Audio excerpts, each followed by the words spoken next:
Namaste, lovely yogis, and welcome back to my yoga channel, Yoga and Me.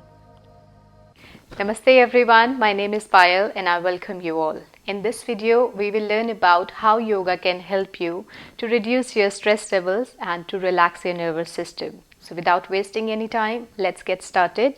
And in order to do this practice, ideally it's a no prop practice, but in case of tight muscles or tight feet, I will suggest keep one block. If not a block, something similar would work. And if you don't have anything, then possibly a pillow can serve your purpose. So we're going to start in Vajrasana. Vajrasana is one of those postures which is very much beneficial for your digestion, which we all hear in day-to-day life, and at the same time it works excellently for your nervous system. So what you're going to do, I'm sitting in my Vajrasana now. How to make your way to Vajrasana? So first, stretch your legs forward and then bend one knee at a time, taking the heel behind you, and then the other knee. From behind, your big toes should be touching and your heels should be going far apart, and you are sitting in between your heels. If you have tight tops of feet or any other issues with your ankles or feet, it may not seem this easy or this relaxing for you. It will definitely hurt.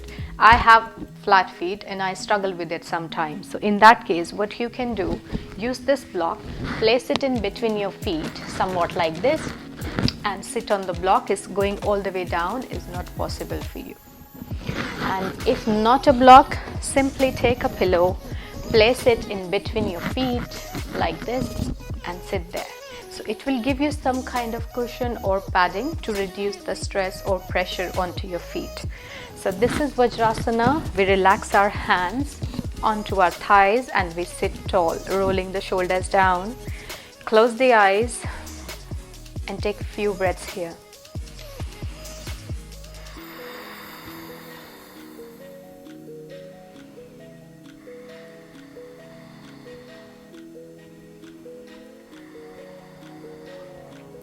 You may stay here for 2, 3, 5, maybe 10 or longer if you wish so.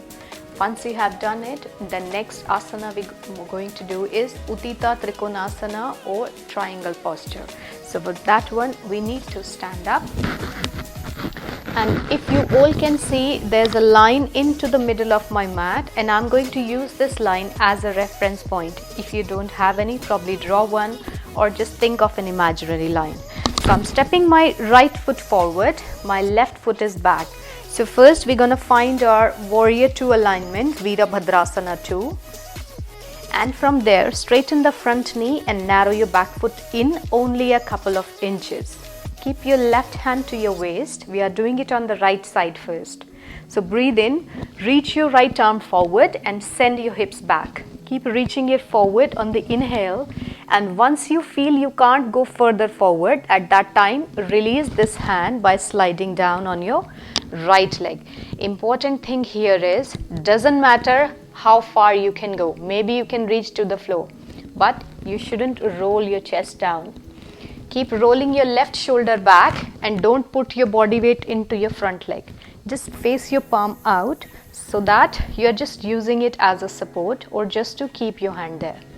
And then reach your left arm up. If your neck allows, then shift your gaze up. Staying here for 3 to 5 deep breaths or maybe longer. If you want modifications with this one, maybe reach your left hand towards your front thigh crease or your lower back. Another option to work with your shoulders here. Breathe in, reach the arm forward and exhale. Inhale up, exhale down. Whatever modification you want to, make your way, otherwise just stay here. When you are done, look down to help you balance. Strong legs lift up. Try not to keep your knees bent in this one, and we straight away go to the other side. So just turn your toes to the other side. As simple as that. This time breathe in, reach your left arm forward, hips back, and choose the variations you want to. Remember, this is your practice. You need to decide what is best for you. Maybe this, or maybe this. Wherever you are, you should be able to breathe and you should feel relaxed. I know it's gonna hurt in your legs in the beginning, but trust me, gradually your legs will open and you will enjoy it.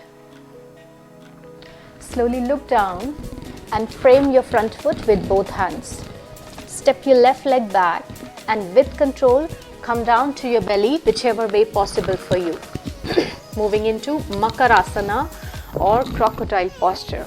There are so many variations for this posture, but because we are not working with the strength, rather we are working to reduce our stress levels. So you can choose any of the easiest variations. So for this one, most of our body parts right now are in contact with the mat behind under us.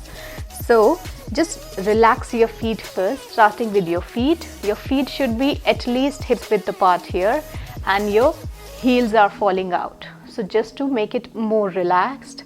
Now relax your lower back. Try not to arch too much. Two options here. Either just stack your forearms together and rest. Staying here for as long as you want to. Another option is that you keep your hands on either side of your face like this, elbows bent.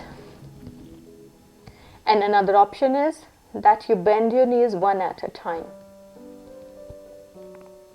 So inhale as you bend your right knee, exhale down, breathe into left and down, right, down, left, down. If you want to work with your quad stretch at the same time, make your left forearm parallel to the top of your mat, reach your right hand behind you and just grab hold of your right foot. But try not to take it out, rather bring your heel towards your hips like this. Stay open with your chest and just breathe.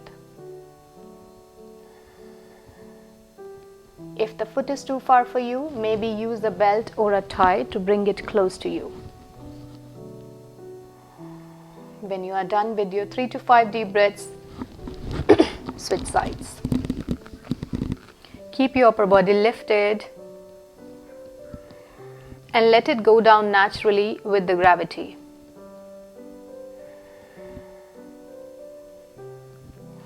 Slowly release when you are done and come down. The next asana we are moving in is Bhujangasana. So for this one, again, make sure your feet are not going very wide. So bring them in, possibly hip width apart or maybe narrower than that. Press the tops of your feet down. For Bhujangasana, it is really important that you keep your legs active. Pressing the feet and your thighs down, your hands either directly underneath your shoulders or slightly below. Now, most of the people, the problem with Bhujangasana is that they put all the weight into their hands and they lift here. Bhujangasana is not something to do with your hands. It is rather to do with your upper back and your nervous system. So only 30% weight should be in your hands. So breathe in as you lift your upper body. Make sure that your elbows are bent and your lower ribs are down. Elbows hugging into the chest. Gaze at the tip of your nose and staying here for 3 to 5 deep breaths.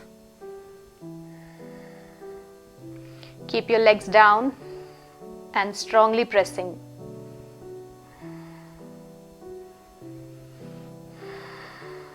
When you want to come down, deep breath in and on the exhale, slowly go down. Last but not the least, Shavasana or corpse posture. When you are done with all 4 asanas, this is the time to have a well-deserved rest. Roll over to your back, take a lots of space, widen your feet towards the edges, let your toes fall out, soften your knees so that your lower back is relaxed as in contact with your mat. So try not to arch here. Relax your pelvis, relax your hips, arms by the side of your body and your palms are facing up. Close the eyes. This is the time to surrender yourself. Let your jaw hang down. Let your tongue relax into the floor of your mouth. Close the eyes and breathe.